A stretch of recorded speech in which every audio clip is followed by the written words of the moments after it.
Hey all, I'm back with super delicious recipe after so many days. Yes, chocolate donut தான் செய்ய போறேன். அதுவும் eggless donut.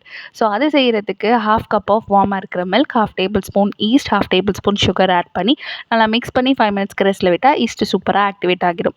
இப்போ ஒரு மிக்சிங் பவுலில் 1/2 கப் அளவுக்கு மைதா மாவு, 1/2 டீஸ்பூன் அளவுக்கு சுகர், 1/2 டீஸ்பூன் அளவுக்கு சால்ட், 1/2 டேபிள் ஸ்பூன் அளவுக்கு ரூம் டெம்பரேச்சரில் இருக்கிற பட்டர் ஆட் பண்ணி நல்லா மிக்ஸ் பண்ணிவிட்டு ஆக்டிவேட் ஆன ஈஸ்ட்டையும் ஆட் பண்ணி நல்லா மிக்ஸ் பண்ணிவிட்டு மெயினான இன்க்ரீடியன்ட் அதாவது எக்லெஸ் டோனட் பண்ணுறதால கர்ட் ஆட் பண்ணணும்.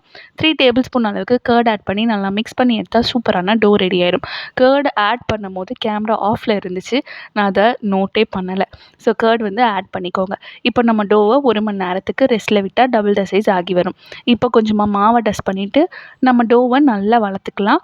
ஸோ நல்ல டோவை ஸ்ப்ரெட் பண்ணிவிட்டு, அதாவது தின்னாக ஸ்ப்ரெட் பண்ணாதீங்க, ஒரு மீடியம் சைஸில் ஸ்ப்ரெட் பண்ணிவிட்டு ஒரு ஏதாவது ஒரு கப்போட மூடியை வச்சுட்டு இந்த மாதிரி ரவுண்ட் ஷேப் கொடுத்தீங்கன்னா டோனட்டோட ஷேப் கிடச்சிரும்.